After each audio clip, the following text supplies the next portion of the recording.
Hola, bienvenidos, bienvenidas a esta clase de función de ganancias. Finalmente llegamos luego de un capítulo de función de producción, otro de minimización de costos, llegamos ahora al capítulo 9 de la edición del Nicholson que estamos usando, donde nos ponemos a resolver el problema real de la firma. La firma lo que tiene que hacer es maximizar sus ganancias. Así como el consumidor maximizaba su utilidad, la firma maximiza las ganancias.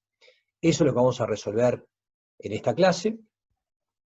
Y entonces les voy a compartir el archivo para meternos directamente en el tema.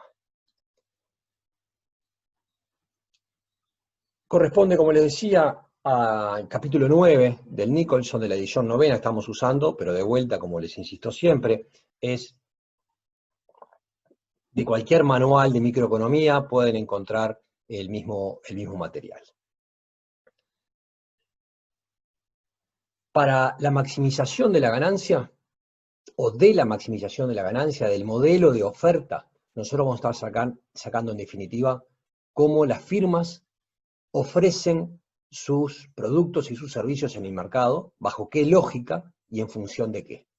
Estas firmas están dotadas de cierta tecnología y contratan factores, esa tecnología de la función de producción, y contratan factores capital y trabajo en el mercado de trabajo.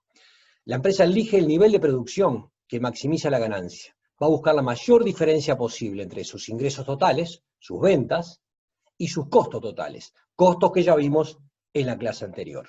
Al igual que el consumidor, en teoría de la demanda, estas decisiones son en el margen. Se va a estar cuestionando si la situación en la que está es la óptima, en este caso, la de máxima ganancia, y en función de eso va a estar viendo si revisa sus decisiones de producción en el margen, si las cantidades marginales le ponen una mejor situación de punto de vista de la ganancia. Si así es, no estaba maximizando, y por lo tanto todo el análisis que vamos a hacer nosotros para la maximización de la firma, de sus ganancias, es en el margen.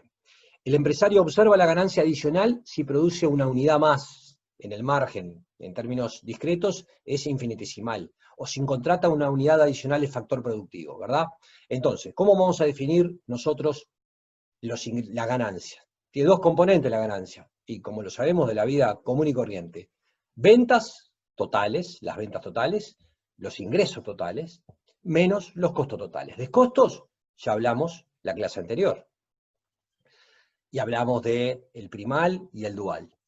Los beneficios totales o ganancias totales los vamos a estar representando por la letra pi, que va a estar en función de Q. La variable de elección, la que tiene que elegir la firma, es el Q, cantidad, tal que maximiza la ganancia que le estamos llamando función pi. Atención, que pi, típicamente en economía, la letra pi griega, la utilizamos para hablar de la inflación, del incremento generalizado de los precios, de cómo se mide. ¿Sí? Pero acá el micro la vamos a utilizar para la ganancia. Y esto va a ser igual a los ingresos totales, que es P por Q, precio por lo que produce. Y fíjense qué curiosidad, el precio lo estamos poniendo en función de Q, para darle la posibilidad que, el caso general, que esta firma sea lo suficientemente grande como para que su Q, su cantidad, su producción, esté afectando el precio. Vamos a ver que en el común de los casos, en este capítulo al menos, estas firmas son suficientemente chicas como para decir que son tomadoras de precios, estamos en competencia perfecta, y el precio va a ser un dato, no va a ser endógeno a las cantidades que la firma está produciendo. Pero por ahora mantenemos la formulación general, las ventas entonces menos los costos totales. Esto es el ingreso total menos costo total. ¿Cuál va a ser la maximización de la ganancia? Vamos a derivar la función de ganancia con respecto a Q y lo vamos a igualar a 0. La derivada primera de Q con respecto a Q, la derivada primera, perdón, de la función de ganancia con respecto a Q, la vamos a igualar a 0 y no vamos a estar comúnmente derivando las condiciones de segundo orden, pero sabemos que si estamos en un máximo, le vamos a exigir que la derivada segunda, ¿sí?, sea menor que 0. La condición de primer orden, la condición necesaria, es que el ingreso marginal sea igual a costo marginal. ¿Y esto dónde sale? Fíjense, la derivada de la función de ganancia con respecto a Q es la derivada del ingreso total con respecto a Q menos la derivada del costo total. con respecto a Q. Y esto es igualado a 0. Si esto es igual a 0, me queda que el ingreso total, la derivada del ingreso total, o sea, el ingreso marginal, tiene que ser igual al costo marginal, la derivada del costo total con respecto a la cantidad. Y esto es intuitivo. Esta condición depende tanto de las condiciones de oferta, los costos marginales, como de las condiciones de demanda del mercado. Los ingresos marginales se van a obtener a partir de la curva de demanda, que lo vamos a ver en detalle en capítulos siguientes. En definitiva, acá hay un razonamiento marginal en el cual debemos dotarnos de la intuición. ¿Por qué estoy maximizando la ganancia cuando el ingreso marginal es igual al costo marginal? Y bueno, me cuestiono, produzco un poquitito más, un épsilon más, una cantidad infinitesimal más, y eso me da a la firma un cambio en mis ventas totales. Ese es el ingreso marginal, lo que aporta esa unidad adicional a mis ventas. Pero también impacta en mis costos. ¿Cuánto suma mis costos? ¿Cuánto es el costo marginal? Cuando el ingreso marginal es igual al costo marginal, estamos cumpliendo con las condiciones de primer orden. ¿Correcto? Retomando. Las condiciones de primer orden, entonces, es el análisis en el margen, y nosotros estamos chequeando la condición de segundo orden para que sea un máximo lo que hallamos, el ingreso marginal igual al costo marginal sea un máximo, la derivada segunda de la función de ganancia con respecto a Q, que es la variable de elección, tiene que ser negativa. Vamos a verlo gráficamente, que siempre ayuda. ¿Sí?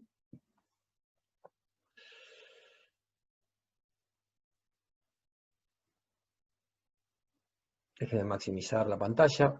Allí está. El ingreso marginal debe ser igual al costo marginal para maximizar las ganancias. Eso lo acabamos de obtener de la función de ganancias derivada con respecto a Q, aquella derivada de la función de ganancia, definida la ganancia como los ingresos totales menos los costos totales. Y miremos aquí abajo, donde está el cursor, la función de ganancias. La función de ganancias esta tiene estos cambios de concavidad. Empieza en una zona de pérdidas, luego ganancia cero, luego aumenta la ganancia hasta alcanzar su punto más alto, luego tiene ganancias positivas pero van cayendo, y puede volver a la medida que sigue produciendo más a una zona de pérdidas. ¿De dónde sale esta función de ganancias? Bueno, acá está graficado como un ingreso total, una recta, una línea recta que pasa por el origen, y una función de costo total menos aburrida que la de ingreso total, porque vemos que los costos totales, primero que crecen en forma a tasa decreciente, cambian de concavidad y crecen a tasa creciente. Este es el costo total. ¿Qué nos está diciendo? Que el costo marginal primero es decreciente y luego el costo marginal es creciente. Hemos graficado el costo total menos el ingreso total, que son los componentes de la función de ganancia, ¿verdad? El ingreso total menos costo total, la ganancia, y el problema de la firma es maximizar la ganancia, elegir el Q tal que la ganancia es máxima, que es este que está acá. Gráficamente, ¿a qué corresponde? A la distancia máxima entre costo total e ingreso total, pero con el ingreso total por encima, mayor en términos monetarios, para el mismo Q, que el costo total. Esto ganancia, costo total por debajo del ingreso total, la mayor distancia. ¿Por qué decimos esto? Estas son las condiciones de segundo orden, porque acá, en este Q doble asterisco, también tenemos una distancia importante entre, que tal vez sea tan grande como esta, entre ingreso total y costo total, pero en vez de ganancia máxima, es ganancia mínima, ¿verdad? Porque lo que estamos teniendo acá es que el ingreso total está por debajo del costo total. Estos puntos, este es el que nos interesa, es el máximo y con concavidad negativa, ¿verdad? Derivada segunda negativa, la función es cóncava, mejor dicho, acá es convexa. Si nos fijamos acá, ¿cuál es la condición de primer orden? Costo marginal igual ingreso marginal. El ingreso marginal es la pendiente del ingreso total. Como es una línea recta, acá tenemos la pendiente del ingreso total, que no cambia a lo largo del ingreso total.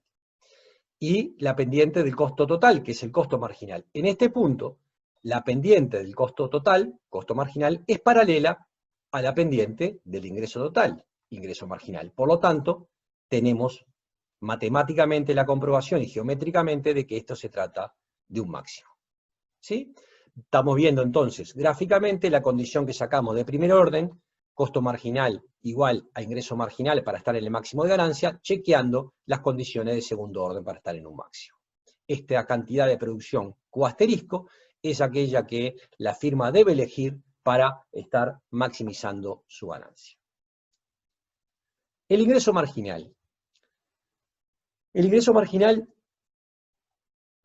acá lo tenemos en su forma más general, que sirve para la firma individual y va en competencia perfecta, y va a servir para las firmas cuando no están en competencia perfecta, y vamos a poder ver con Matías más adelante los casos de monopolio, por ejemplo. ¿Sí? Pero esta es la formación general. ¿Qué es el ingreso marginal? El ingreso marginal es la derivada del ingreso total con respecto a Q. El ingreso total era P por Q, donde podíamos admitir que P a su vez fuera una función de Q. Si hacemos la derivada del ingreso total con respecto a Q, es U por B, ¿verdad? U'B más V'. Esto me queda P más Q por el cambio de P con respecto a Q.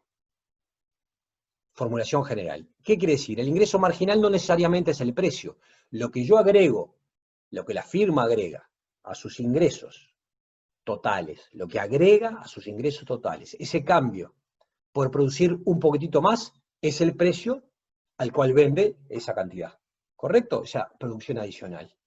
Pero lo que estamos reflejando acá, con este segundo término, este sumando, es que a su vez, haber producido un poquito más puede afectar el precio al que se vende la producción total, lo que ya se venía produciendo, porque el precio es función de la cantidad. Si este cambio del precio con respecto a Q es negativo, como dice acá, entonces el ingreso marginal es menor al precio, y la firma deberá tenerlo en cuenta al momento de elegir la cantidad Q que maximiza la ganancia. Esta firma que estamos viendo en este capítulo, que estamos en competencia perfecta, ¿qué suponíamos? La firma es tomadora de precios. Tomadora de precios. ¿Qué quiere decir?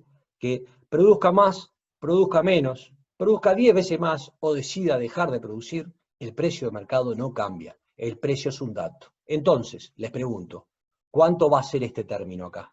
¿Cuánto va a ser dP dividido dQ? ¿Cuánto cambia el precio porque la firma cambia la cantidad?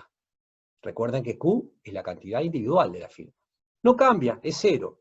Y si esto es cero, en competencia perfecta, el producto es cero y por lo tanto el ingreso marginal es igual al precio. ¿Sí? Entonces tenemos la formulación general del ingreso marginal, pero en el caso de que la firma sea tomadora de precios, una firma chiquita en el mercado con respecto al Q grande, todo lo que se produce en el mercado, nos da que el ingreso marginal es exactamente igual al precio. ¿Cuánto cambia las ventas totales por producir un poquito más y cambia el precio?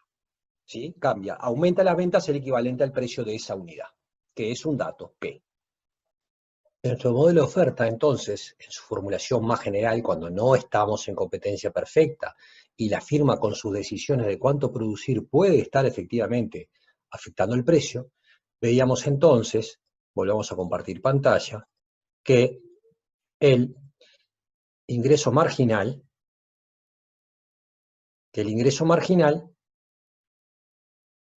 podía ser menor que el precio porque teníamos este término con signo negativo. Por lo tanto, el ingreso marginal podía estar por debajo del precio. ¿De dónde sacamos el precio en el mercado? De la curva de demanda. ¿Correcto? Fíjense, podemos pensar esto de una curva de demanda, que es el ingreso promedio que están dispuestos a pagar los consumidores, por cantidades Q, cuánto es el precio, y entonces esta curva nos va a dar el precio, y estábamos diciendo que el ingreso marginal está por debajo del precio. Si este fuera el caso, vamos simplemente a leer para ser ordenados, la curva de demanda tiene pendiente negativa, la curva de ingreso marginal estará por debajo de esa curva de demanda, y la curva de demanda es el ingreso promedio, si ustedes quieren. Vamos a volver al tema de demanda, pero me quiero apoyar en el caso de ingreso marginal yendo por debajo de el precio. ¿De dónde sacamos el precio? De la curva de demanda. Esto va a pasar para firmas grandes, no para las firmas que vamos a ver en el resto del capítulo. Pero me interesa mostrarlo aquí. Miren este punto Q1. En este punto Q1 el ingreso marginal es 0. ¿Qué quiere decir acá? Que producir un poquitito más y venderlo, el ingreso adicional que se obtiene es 0. Las ventas no cambian. A la izquierda de Q1, las ventas aumentaban porque el ingreso marginal era positivo. ¿Sí? Las ventas aumentaban a un ritmo cada vez menor. A la derecha Q1 es un caso raro en que las ventas caen por, raro o antiintuitivo, digamos, ¿sí? Que el valor de las ventas cae porque estoy produciendo demasiado. ¿Cuál es el fenómeno? Tengo un nivel de precios tal que produzco un poco más y eso hace que el precio baje. Y todas las cantidades que vendo, las que estaba vendiendo antes de Q1, las vendo todas a ese precio más bajo. Por lo tanto, el efecto es mixto. Un primer componente de producir un poquito más aumenta las ventas, pero hace que las venda todo, esa unidad adicional y todas las anteriores, a un precio más bajo, porque estamos suponiendo el caso que el precio depende de las cantidades. Y ese efecto es el que predomina, el efecto negativo de la ecuación de la igualdad anterior, que veíamos en la ecuación anterior, haría que el ingreso marginal fuera negativo. Obtengo algo positivo por esa unidad que vendo adicional, pero caen las ventas por el efecto de que estoy vendiendo las mismas unidades todas a un precio más bajo. En Q1, entonces, ¿qué está pasando? Estoy maximizando las ventas, porque todas estas unidades que fui produciendo a la izquierda de Q1 aportaban en términos netos positivos a las ventas aumentaban. En Q1, ¿quiere decir que estoy maximizando el problema de la firma? No, no estoy maximizando el problema de la firma. Lo que estoy maximizando es las ventas, y las ventas no es el problema de la firma, es la ganancia. ¿Qué está faltando acá para que sea el problema de la firma? Lo que está faltando es nada más ni nada menos que los costos. En este análisis no están los costos. Tengo la curva de ingreso marginal con respecto a la demanda, para el caso general en que las cantidades afectan los precios a nivel de la firma, y por lo tanto el ingreso marginal viene por debajo de la curva de demanda, que es el ingreso promedio, el ingreso promedio o la venta promedio. La venta por unidad, el ingreso promedio de unidad, no el ingreso de los consumidores, el ingreso de la firma.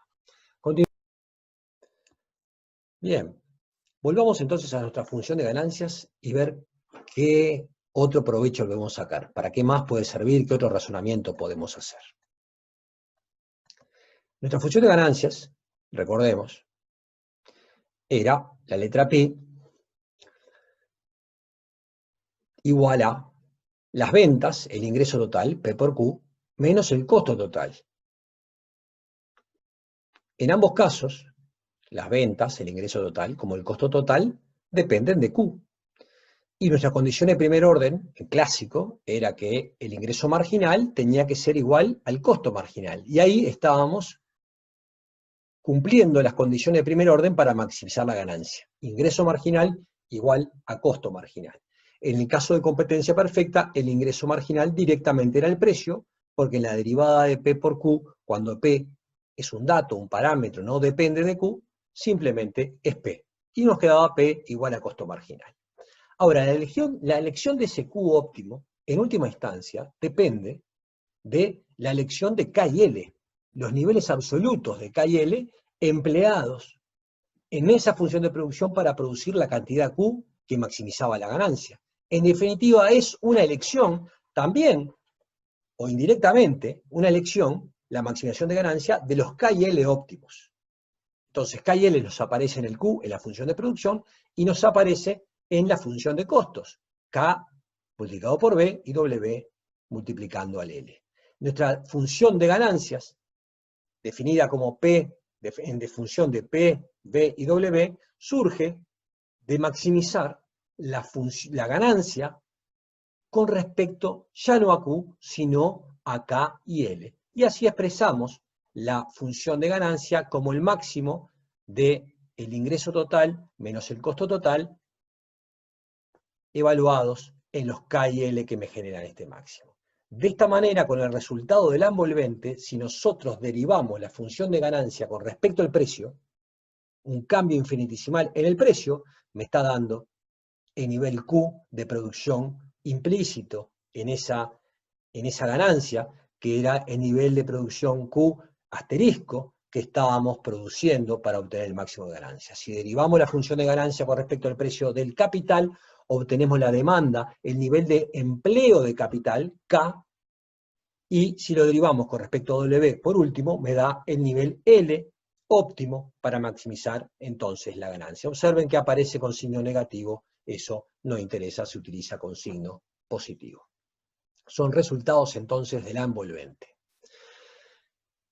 De formular de esta forma la función de ganancia dependiendo de K y L, estos determinantes últimos de la ganancia, nos permite obtener condiciones de primer orden muy intuitivas, muy lindas para la intuición. Si derivamos la función de ganancia con respecto a K, obtenemos esta primera condición, y si la derivamos con respecto a L, obtenemos esta condición, derivada de la función de ganancia con respecto a K y L, igualadas a 0, para asegurarnos que tengamos la condición de primer orden del problema de maximización de ganancias. De esa condición de primer orden, del problema de maximización de ganancias, estamos obteniendo estas dos expresiones. Vamos a ver la intuición. ¿Qué dicen? Que el precio del producto que se produce por el producto marginal del trabajo tiene que ser igual a W. ¿Qué quiere decir esto? El producto adicional que se produjo, producto marginal de L, por haber empleado un poquitito más de trabajo, ese producto físico vendido al precio P me genera un ingreso marginal correspondiente a ese producto marginal.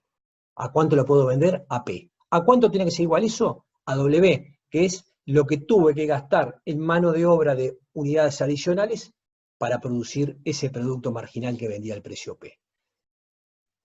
Tiene sentido. Intuitivamente nos dice que para maximizar la ganancia se emplea una cantidad de factor tal que el valor de mercado del producto marginal, o sea, el valor de mercado del producto marginal es lo que produje y al precio que lo vendo, es igual al costo de ese factor marginal requerido para producirlo. Lo mismo pasa para el capital. Si opero estos, también tengo otra intuición. Primero, que el ratio de productividades marginales o productos marginales tiene que ser igual al ratio de precio de los factores. Fíjense que acá simplemente el P del precio de venta de Q se simplificó porque está en el numerador y el denominador. Y reagrupando, me está dando que la productividad marginal del trabajo con respecto al salario tiene que ser igual, en el máximo de ganancia, igual a la productividad marginal del capital con respecto a B, el costo de capital. La firma maximiza ganancias si combina K y L, tal que el producto marginal del trabajo por unidad de salario es igual al producto marginal del capital por unidad de costo del capital. ¿Y esto qué es? Es la mirada del dual. ¿Recuerdan? La minimización de costos para cualquier nivel de producción Q implicaba esta misma relación que estamos viendo acá. Entonces, la maximización de ganancias me da un nivel Q, y en ese nivel Q, el mismo empleo que hice de capital y trabajo es el que está minimizando el costo de producir ese Q óptimo. Primal y dual, como habíamos visto en los capítulos de demanda. Esta función de ganancias tiene algunas propiedades. Es homogénea de grado 1. Homogénea de grado 1. ¿Qué quiere decir? La función de ganancias que depende de P, de W y B. Si se duplican, por ejemplo, los precios, todos los precios, B, W y P, las ganancias también se duplican. O sea, multiplico todos los precios por lambda, la ganancia se multiplica por lambda. ¿Esto qué quiere decir? Si todos los precios suben, en la misma proporción, la empresa gana más. Y eso relativo, le llama la atención, y ahí lo vinculamos con la inflación. ¿Por qué? Uno puede decir, no hay forma que si B y W aumenten a la empresa le vaya mejor. ¿Sí? Son más caros sus productos, sus insumos, sus factores. Parece una mala noticia. La buena noticia es que si sube P puedo vender más caro. ¿Qué pasa con la ganancia? Bueno, la ganancia es homogénea de grado 1. Si todos los precios suben en la misma proporción, la ganancia sube en la misma proporción. Es homogénea de grado 1, pero pensemos entonces en el fenómeno de la inflación. ¿Qué está pasando? Esas ganancias que aumentan en la misma proporción que aumentaron los precios son ganancias nominales. El poder de compra de la empresa, con lo que ganó, está igual que antes, porque todo subió en la misma proporción que subieron los precios. Por lo tanto, al ser homogénea de grado 1, el aumento de los precios en la misma proporción no va a modificar la decisión de producción. No cambia la combinación ni el nivel de los factores empleados y por lo tanto tampoco cambia la cantidad Q producida. Entonces, si sube W y sube B, pero sube P en la misma proporción, la empresa no cambia en nada la decisión que había tomado previamente. Sigue maximizando el mismo Q que tiene implícito los mismos niveles de K y L y su misma combinación. Estamos acostumbrados ahora a exhibir estas propiedades, formularlas en su formulación débil. ¿Qué quiere decir? Otra propiedad de la función de ganancia es que la empresa siempre puede mantener el nivel Q incambiado ante el aumento de precio. Déjenmelo dicho de otro modo. La función de ganancia es no decreciente para el precio del producto. La función de ganancia tiene que aumentar o quedar igual si aumenta P. Nunca puede bajar. Lo mismo pasa, pero en sentido contrario, con el precio de los factores. Es no creciente la función de ganancia para el precio de los factores. Si B y W aumentan, la función de ganancia no puede crecer, tiene que quedar igual o decrecer. Por eso presentamos en su formulación débil, que es el caso más general que incluye potencial sustitución de factores, entre otras cosas. ¿Está bien? La función de ganancias entonces es homogénea de grado 1, es no decreciente para el precio del producto y es no creciente para el precio de los factores.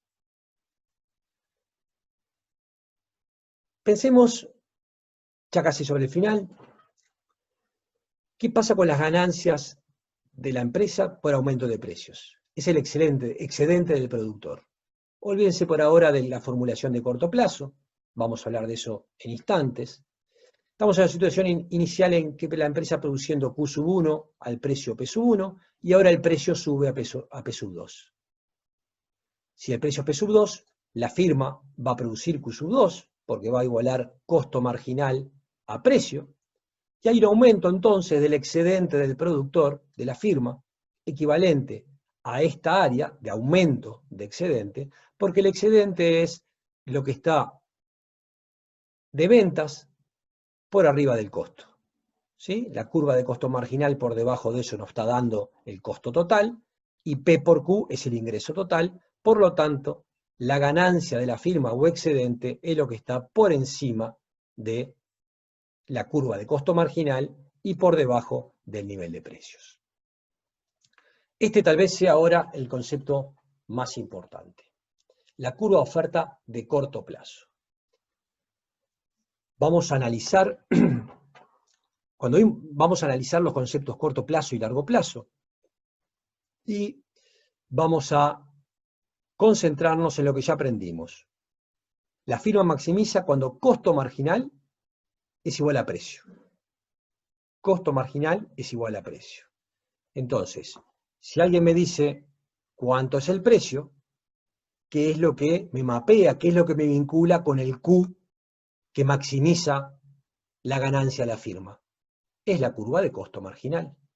La curva de costo marginal, típicamente bien comportada y con forma de U, es la curva de oferta. ¿Por qué? Porque para cada precio me dice cuál es el Q al cual la firma está maximizando la ganancia y por lo tanto el Q que va a ofrecer. La curva de oferta de una firma es la curva de costo marginal. Pero no siempre. Esto es cierto en el corto plazo. ¿Sí? Vamos a analizarlo. La maximización de ganancias para una empresa tomadora de precios, ¿qué quiere decir? Si es tomadora de precios, el ingreso marginal es P, por lo tanto la condición de maximización de ganancia es P igual costo marginal. En ese caso, la cantidad producida dada por la curva de costos marginales a corto plazo, con pendiente positiva, está por encima del punto del costo variable promedio mínimo. Vamos a ver esto de a poquito. Una firma entonces tiene una curva de costo marginal con forma de U creciente. A lo largo de ella vamos a ir definiendo la curva de oferta de corto plazo. A cada precio, cuánto ofrece. Pero fíjense que esta curva, que primero es decreciente y luego creciente, la curva de costo marginal, solo para este tramo, que está pintado de gruesito, es curva de oferta. De P1 para arriba, la curva de oferta está dada por el costo marginal. Si estamos por niveles por debajo de P1, la curva de oferta no es ya la curva de costo marginal, sino que la firma ofrece 0. Vamos a recapitular. Hay un nivel de precios por debajo del cual la firma no ofrece nada, y un nivel de precios por arriba del cual la firma ofrece a lo largo de la curva de costo marginal. ¿Por qué estamos diciendo corto plazo? Porque en el largo plazo tal vez la firma deba hacer algo mejor que en el corto plazo. Síganme.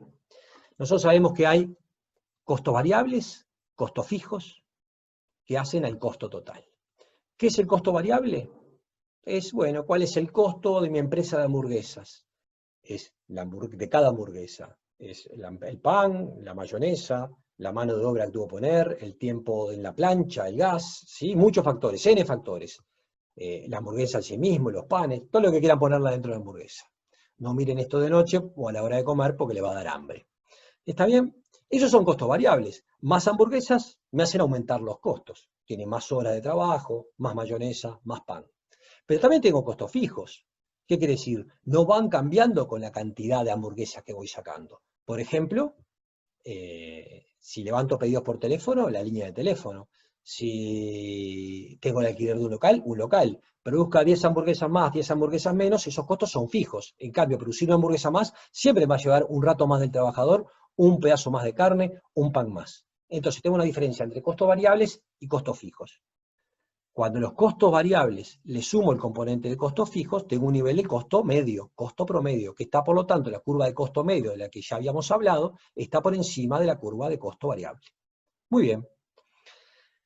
En el corto plazo, la firma no está dispuesta a vender nada a precios menores de P1 porque no está cubriendo los costos variables.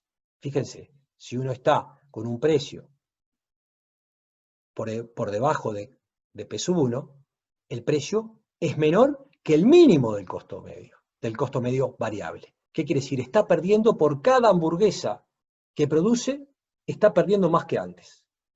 No le da para cubrir ni siquiera el pan y la carne. Entonces la firma, si el precio es menor que el mínimo del costo medio, como está graficado acá, ofrece 0. Muy bien, si el precio está entre P1 y el punto mínimo del costo medio total, el costo promedio total que tenemos acá, ¿qué va a pasar? Bueno, por ejemplo, este P triple asterisco. En P triple asterisco, la firma no está cubriendo todos los costos, ¿sí? Porque el precio está por debajo del costo medio, pero por lo menos cubre con creces los costos variables. ¿Qué quiere decir? La firma va a estar perdiendo, ¿sí o no? Y entonces, ¿por qué ofrece? ¿Por qué ofrece igual cantidades positivas? El precio no es lo suficientemente alto como para que la firma gane. ¿Cuándo gana la firma? Cuando el precio es mayor que el costo medio, porque va a tener ventas promedio mayores que el costo medio, por lo tanto va a tener ventas totales mayores que el costo total. Y ahí gana, esa definición de ganancia. Si el precio está por debajo del costo medio, que es este tramo que está acá, la firma no está ganando. Sin embargo, en el corto plazo, igual está ofreciendo cantidades positivas. ¿Por qué? Porque reduce las pérdidas. Si el precio es menor que el mínimo del costo variable promedio, la firma va a producir 0. ¿Sí? Con este P que decíamos acá, sin embargo, tiene ganancias negativas, pero maximiza la ganancia produciendo cantidades positivas. ¿Cuál es la explicación? Si cierra y pasa a producir menos, pierde más plata, porque deja de hacer hamburguesas, pero tiene que seguir pagando los costos fijos, tiene que seguir pagando el alquiler. Los costos fijos son el costo fijo por unidad, es lo que explica la distancia entre el costo medio total y el costo medio variable que tenemos representado acá. Todo esto para decirle entonces que la curva de oferta de la empresa es su curva de costo marginal. Cuando el precio no da para cubrir los variables, es cero. Si da para cubrir los variables, aunque no cubra los costos promedio total, y la empresa está perdiendo, igual oferta en el corto plazo. Igual tiene oferta de cantidades positivas, igual usamos la curva de costo marginal. ¿Por qué decimos en el corto plazo? Y este concepto es importante. En el corto plazo, la firma, aunque pierde, si cerrara y produjera cantidades cero, pierde más plata porque no tiene nada de ganancia por unidad para pagar el alquiler, por ejemplo. En el largo plazo, ¿qué va a hacer? Va a entregar el local, ¿sí? Va a entregar el local, no tiene más costos fijos y no tiene sentido producir ninguna hamburguesa si no está cubriendo los costos medios. Pero necesita tiempo para pasar a producir cero. Por eso vamos a admitir en el corto plazo que las firmas estén tomando decisiones subóptimas. Sabemos que es cuestión de tiempo para que la firma modifique sus condiciones. Está restringida por decisiones que no puede tomar hoy porque son peores. En definitiva, y para que les quede como resumen lo que veníamos hablando, con el mismo análisis de la curva de oferta como continuación, en el largo plazo la firma puede reaccionar más fuerte, ¿sí?, a los cambios. Puede modificar mayores cantidades de Q, puede cambiar más el Q, pero en el corto plazo maximiza ganancia con mayores restricciones. Por lo tanto, en el corto plazo puede estar con ganancias menores o incluso pérdidas de lo que tendría en el largo plazo. Si está perdiendo, puede estar maximizando ganancias, parece un contrasentido. ¿Tiene ganancias negativas, sin embargo está maximizando? Sí, puede ser, no es un contrasentido. Puede ser cierta esta afirmación porque producir una cantidad positiva, aunque la ganancia sea negativa, puede ser lo mejor que puede hacer para evitar pérdidas mayores. Está minimizando la pérdida, que es una forma de maximizar ganancias. Todo esto para decir que, aunque la firma esté perdiendo, si está cubriendo los costos variables, tiene una pérdida más chica que la que tendría si decide cerrar y producir cero. Pero está perdiendo, no cubre los costos medio totales. Por lo tanto, es cuestión de tiempo para que la firma pase a producir cero y cierre. En definitiva, si el precio es mayor que el costo medio, tiene una ganancia positiva. Perfecto. Corto plazo y largo plazo está ganando. Si el precio es menor que el costo medio, sabemos que tiene una ganancia negativa, tiene pérdida. Pero no necesariamente lo mejor es cerrar y pasar a producir Q0, cerrar. Si P es suficientemente alto como para cubrir los costos variables, entonces va a producir una cantidad positiva, como este Q triple asterisco acá, para poder reducir la pérdida. Es una manera de maximizar, es racional. En el largo plazo, por ejemplo, cuando haya vencido el contrato de alquiler, ya le conviene cerrar y no va a producir ninguna hamburguesa como en este ejemplo. Este gráfico entonces es relevante, les pido que traten de explicarle esto a alguien para darse cuenta que ustedes también.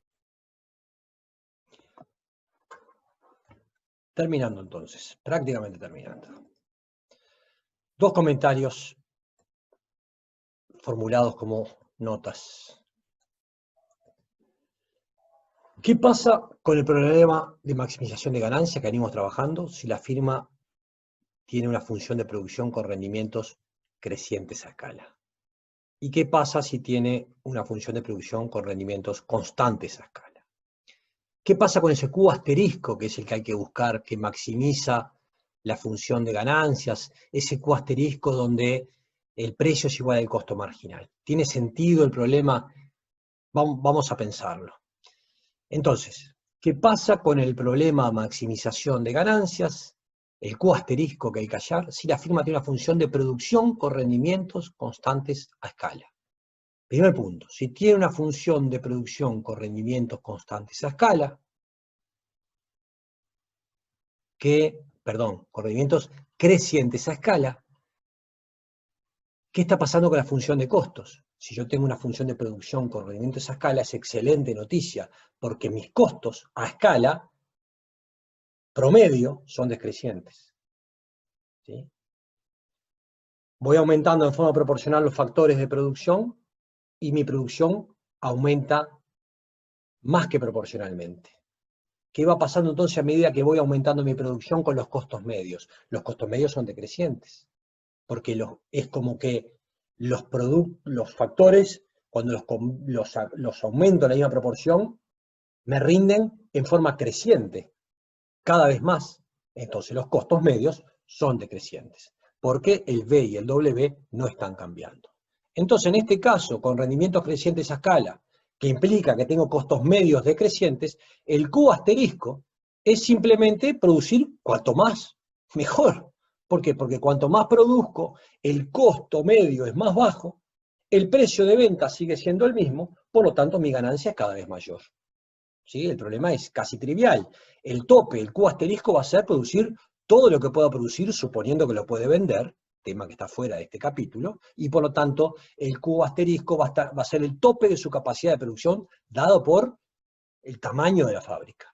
¿Sí? Cuanto más Q, más ganancia. Dado P, entonces, cuanto mayor Q, menor costo medio y por lo tanto mayor ganancia. Otro caso, ¿qué pasa con el rendimientos constantes a escala? ¿Qué pasa con ese Q que hay que hallar? Bueno, queda indeterminado, porque si tengo rendimientos constantes a escala, ¿sí? El costo marginal, el costo medio es una constante. El costo medio es 14, 8, un número, es una constante. Entonces, si el precio es exactamente ese, el costo medio, va a ser indiferente ante distintos niveles de Q. Cualquier Q, ¿sí? Me da la misma ganancia, porque si precio es igual a costo medio, la ganancia es cero. Vemos que en economía, de eso les quiero hablar ahora, no implica que la firma no tenga incentivos a producir. Es más, en el mercados competitivos y en el largo plazo, la ganancia es cero, aunque suene raro. Eso lo vamos a ver más adelante, pero tiene que ver con los costos. Recuerden ustedes que la función de costos supone que estamos remunerando todos los capitales, todos los factores, el capital y el trabajo, a su costo oportunidad. Por lo tanto, la ganancia es lo que sobra después de remunerar el capital y remunerar a los trabajadores. Y en el capital tenemos también los medios, los factores de producción que son del dueño, aunque no se alquilen. Y en el trabajo también tenemos el trabajo del dueño, aunque nos esté pagando un sueldo. Por lo tanto, si la ganancia es cero, no quiere decir que nos esté remunerando. Volvemos después de este paréntesis. En el caso de funciones de producción con rendimientos constantes a escala, nosotros tenemos que el costo medio es una constante. Entonces, si coincide exactamente con el precio, es indiferente a cualquier nivel de Q, la ganancia es la misma, que es cero, ¿sí? Pero no es que sean malas noticias. Si el precio es mayor al costo medio, entonces cuanto más produce, más gana. Y si el precio es menor al costo medio, entonces tiene ganancia negativa, pierde siempre para cualquier Q y por lo tanto el Q óptimo es el cero. ¿Se entiende? Entonces, ¿qué nos vamos quedando? Simplemente con una función de producción con rendimientos decrecientes a escala para que el problema tenga sentido. Sí, el tema es que lo que nos importa a nosotros, que la curva de costo medio tenga forma de U, ¿sí? Que tenga forma de U. Entonces tiene un tramo decreciente, el costo, ¿sí? Y tiene un tramo creciente. ¿Qué está detrás de esto si los costos medios tienen forma de U? La función de producción. Tiene una parte que tiene rendimientos crecientes a escala y tiene una parte que tiene rendimientos decrecientes a escala, la función de producción. Esas son funciones más complejas, analíticamente, su formulación concreta, ¿sí? Más complejas que las que vimos, y mucho más difícil, por lo tanto, de estarlas derivando. Conceptualmente, lo que a nosotros nos interesa son curvas, ¿sí? Funciones de producción que me generen mapas de curvas con los que estamos viendo acá. Este análisis de corto plazo es el que rige para nosotros, curvas de costos que tengan forma de U. Lo importante va a ser hallar el Q asterisco cuando estamos en el tramo creciente, ¿sí? O no decreciente de la curva de costos medios. Para terminar, parecido a lo que hacíamos con el consumidor, los efectos sustitución y el efecto ingreso, y el efecto precio, ¿se acuerdan? ¿Sí? Efecto precio en el consumidor era qué pasaba con la demanda de los bienes cuando subía el precio, había un efecto precio y un efecto ingreso, ¿verdad? O renta, para descomponer las demandas. Acá pasa algo parecido, intuitivamente parecido, cuando cambia el precio de un factor. Por ejemplo, vamos a suponer que el precio del trabajo cambia, o sea, W y W baja, ¿sí? Entonces, si estábamos inicialmente en el punto A, con esta relación de precios dada por esta isocostos, esta recta isocostos, que reflejaba los W y B iniciales, la firma demandaba L1 y por lo tanto K1. Podía llegar a, se hacía tangente en el punto A esta isocuanta Q1 nivel de producción. Si ahora baja W, se abarata, la firma tiene una tecnología, como podemos ver, que le permite sustituir capital por trabajo. Como W es más barato, hay una nueva relación de precios relativos, una nueva tangente a la isocuanta, va a estar en el punto B. Pero como W es más barato, ¿sí?, le permite expandir su producción, trasladarse una isocuanta más lejos del origen y llegar al punto C. ¿Sí? La cantidad óptima a la cual va a vender al precio P ahora es más grande, pasó de Q1 a Q2. Recuerden que el problema maximización es costo marginal igual a precio. El precio se mantuvo y el costo marginal bajó. Lo vemos acá, el precio es el mismo, estamos en una curva de costo marginal inicial, como baja W, el costo de producir una unidad más ahora es más barato para el mismo nivel Q, por lo tanto equivale a un desplazamiento hacia afuera de la curva de costo marginal. Tenemos una nueva curva de costo marginal, maximiza en un Q2 mayor que Q1, porque maximiza en P igual a costo marginal, que me da un incremento de la producción. Hay un cambio en la decisión de producción con un cambio en contratar más del factor que se abarató relativamente, pero parte del incremento de la demanda del factor trabajo no es el incremento, parte del incremento de la demanda del factor trabajo no es solo por baja de W, que lo abarata relativamente a B, al capital, sino que también es por expansión de la producción. Y son lo que llamamos efecto sustitución, que es el efecto de precio, y el efecto producción, que es el equivalente al efecto renta o efecto ingreso. En este gráfico de la izquierda, el efecto sustitución es el cambio de L, que pasa de A a B, que habría un L acá en el medio, y el efecto producción es el L demandado del pasaje de B a C.